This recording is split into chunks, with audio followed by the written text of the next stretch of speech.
Welcome to this explainer. I am so glad you're here today. We're going to be breaking down a system that has fascinated people for thousands of years. But, it often gets totally misunderstood as just a vague set of mystical decorating tips. But what if I told you it's actually a highly logical breakdown of spatial design, environmental psychology, and architectural comfort? Today, we are completely demystifying Feng Shui. We're exploring how the physical arrangement of your world literally dictates the flow of energy and ultimately your health, wealth, and happiness. And yeah, it definitely involves finally cleaning up that one chair in your bedroom that's just morphed into a permanent pile of clothes. But before we get into the actual mechanics of it all, I want you to do a quick mental audit of your own space right now. Close your eyes for a second if you need to. When you walk through your front door, do you feel an immediate sense of relief, a sense of power, or do you feel this subtle spike of anxiety? We live in a modern world that is just filled with stress, and our environments are often unintentionally designed to amplify that anxiety. Feng Shui presents this fascinating problem-solution dynamic. Basically, by fixing our physical spaces, we can actually fix our internal states. Okay, let's dive into this by clearly defining our baseline vocabulary. Because honestly, you cannot understand Feng Shui without understanding Qi. Spelled Qi or Chi, it is the universal life force or energy that flows through literally everything. It permeates the land, the sky, and you. Feng Shui, at its most fundamental level, is really just the art and science of controlling and optimizing the flow of this exact energy through your environment, all so that you can thrive. Now, to optimize qi, you have to balance its two complementary polarities, yin and yang. As you'll see, yin is associated with the feminine, with darkness, rounded shapes, and this very passive, restful energy. Yang, on the other hand, is the masculine. It's the light, angular shapes, and highly active energy, and they absolutely cannot exist without each other. At its core, Feng Shui is the art of balancing these two fundamental forces within your home. Think about it. If a room has too many sharp angles and bright lights, so way too much yang, you're going to feel stressed. But if there's too much heavy fabric and darkness, which is too much yin, you'll feel completely lethargic. Balance is the ultimate goal here. So here is our roadmap for today. First, the armchair landscape. Second, the mouth of qi. Third, the commanding position. And fourth, internal balance and flow. Let's get moving. Section 1. The armchair landscape. Framing your environment. Long before you even think about buying a couch, the macro scale, literally the land your building sits on, dictates the stability of your home's energy. In classical form school Feng Shui, the ideal landscape is protected by four celestial animals. We have the black turtle acting as a high mountain of support in the back. On the sides, we have the azure dragon and the white tiger acting as protective barriers. And in the front, the crimson bird or phoenix, which represents a low, wide-open space to receive energy. Honestly, the best way to understand this is to think of a comfortable armchair. The turtle is your tall backrest, the dragon and tiger are the armrests holding you securely on either side, and the phoenix is the open space right in front of you, giving you a wide perspective. It's all about deep, structural protection. Now, what's really interesting about this slide is how that ancient concept translates to modern real estate lots. Square and rectangular lots are considered the absolute golden standard in Feng Shui. A square denotes complete stability and balance, which allows qi to just flow freely. A rectangular lot, especially if the house is positioned toward the front, acts almost like a deep pocket. It allows wealth and health energy to accumulate and be safely guarded in the back. Conversely, there are some very strict environmental taboos.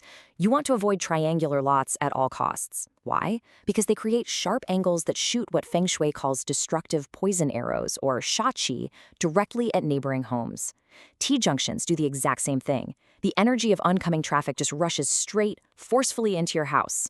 You also really want to avoid building on steep inclines where energy and wealth literally just roll down the hill away from you. And importantly, avoid building near sources of excessive yin energy. We're talking hospitals, cemeteries, or even under high-tension power lines, which can drastically drain your vitality. Section 2. The mouth of qi, your front door. Let's move from the lot up to the threshold. In Feng Shui, your front door is incredibly powerful. It's treated as the primary intake valve for your home's entire energy system. There's a famous classical saying that states, if your door is worth 1,000 pieces of gold, your house is worth 4. Your door represents your face to the outside world. It breathes in the energy from the outside, and you activate that energy every single time you open and close it. If that intake valve is compromised, well, the whole house suffers. To ensure optimal flow, the size of your door absolutely must be proportionate to the house and the people living in it. If a door is way too large, think of those massive double doors on a standard, moderately sized suburban home. Financial energy just gushes in, but then it escapes right back out, leading to money loss. On the flip side, if the door is too small, vital energy gets squelched, meaning the occupants basically have to work twice as hard for every single opportunity in life. So here are your doorway directives. Aside from being proportionate, your front door must never align directly with the back door or large back windows. If it does, the qi rushes in and just shoots right out the back before it can even nourish the house. You also want a clear, gently meandering path leading up to the door, not a harsh, straight line. And finally, keep it fully functional. A door that's squeaky or jams or is just plain hard to open, that literally translates to miscommunication, obstacles, and health challenges in your daily life. Section 3. The commanding position, internal power. All right, now we step fully inside the home. This section is all about the strategic arrangement of the 3 most vital pieces of furniture in your life: your bed, your desk, and your stove. This concept ties directly back to our primitive fight or flight instincts. When you are in command, your back is protected by a solid wall, and you have a nice wide visual perspective of the room and its entrances. You feel secure. But when you are vulnerable, say sitting with your back completely to the door, you can be easily startled. You end up infusing your daily activities with this subtle, low-grade anxiety simply because your subconscious is always on high alert. And this brilliantly illustrates exactly how you should approach this. In practice, this means placing your bed so you can see the entrance doorway clearly, without being directly in the line of fire. Your back is flat against a solid wall. Remember, your bedroom represents you. Your desk represents your purpose and your career, and your stove, where you use the fire element to perform the alchemy of cooking, represents your health and your wealth. All 3 of these must be in the commanding position for you to truly thrive.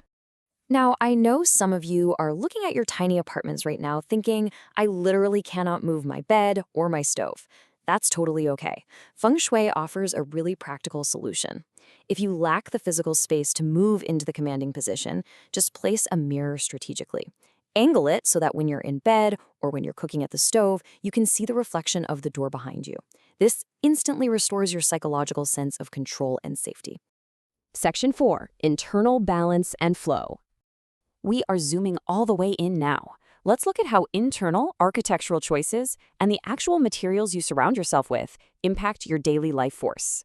The universe, and by extension your home, is composed of the 5 elements: wood, fire, earth, metal, and water. Each one carries specific colors, shapes, and energies that map to different areas of your life using a tool called the Bagua map.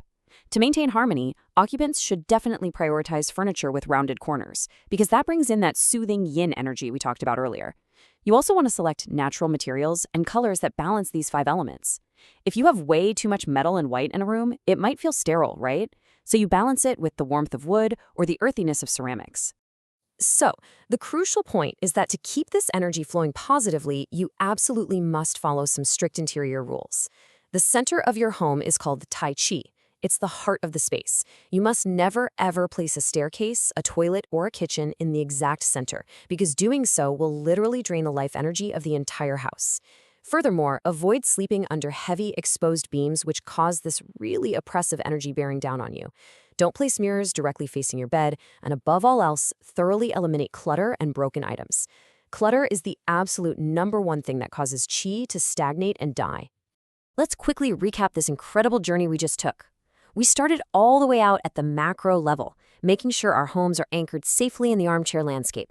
We learned to protect the mouth of qi by optimizing our front doors. We moved inside to claim the commanding position for our beds, our desks, and our stoves to ensure psychological security. And finally, we learned to maintain internal flow by balancing the 5 elements and relentlessly clearing out clutter. As you can see, Feng Shui isn't magic. It's a highly practical, deeply logical system of spatial design. So I want to leave you with this one question. What intentional change will you make to your space tonight? Seriously, don't just absorb this information, actually use it. Move a desk, oil a squeaky front door hinge. Throw away that broken item that has just been stagnating your energy for months. Take control of your space and you take control of your life. Thanks for joining me on this explainer, and I will see you next time.